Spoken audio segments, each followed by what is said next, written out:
let's begin our teen sling bag project. So first thing I prefer to do is to take care of all of our small little tasks before we get into final assembly. We're going to go ahead and sew the top seam on our pockets. So we have 4 pockets, which of course requires 4 pieces, or 8 pieces, a front and a liner, right? So we've paired those up, we've got them lined up. We've got our pocket flaps. These will end up sewing all the way around. And then we've got the inside pocket. So these are all little pieces that need to be managed. This one's going to get a seam across the top and the bottom. So let's begin with our pockets, the big pockets. They're nice and straightforward. We're going to do a simple 1/4 inch seam. We don't need to do any back spacing or anything. I'm using a very relaxed 8 stitches to the inch because this is not a stress seam.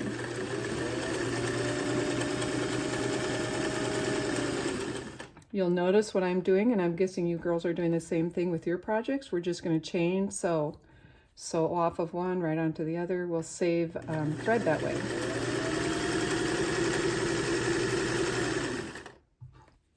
And this is the 4th pocket.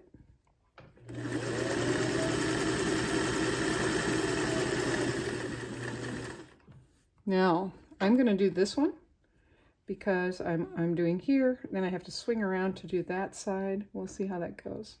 Again, we're just doing a 1/4 inch seam. We'll see if it'll let me. Yeah, I think I can. Well, I'm just going to get these up here so they're not pulling on my project. You can see I can bend him around.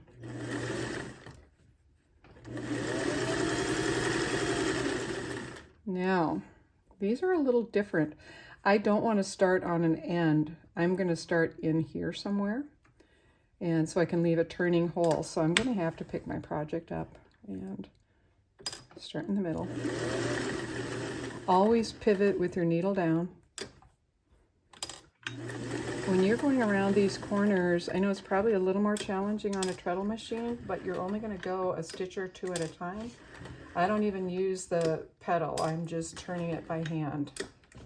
So I would recommend the same thing on your pedal. Just turn it by hand when you get to that corner, because otherwise you're not going to have a nice round corner. You're going to have angles everywhere, and they don't look good. And then when I get up here, I have to pivot. Now I'm going to angle towards this. If I'm off a little, it's really not going to matter. I am back stitching because there's going to be a little stress when I turn that piece. So there we go. Same deal, starting in the middle somewhere. I forgot to back stitch at the beginning last time, so I'm doing it this time. Pick it up and pivot 90 degrees.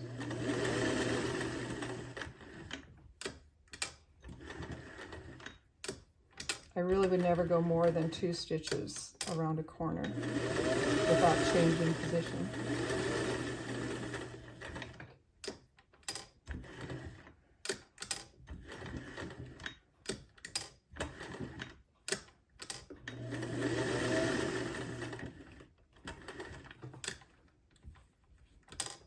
Okay, same thing again. Here's where I started, so I'm going to aim towards that.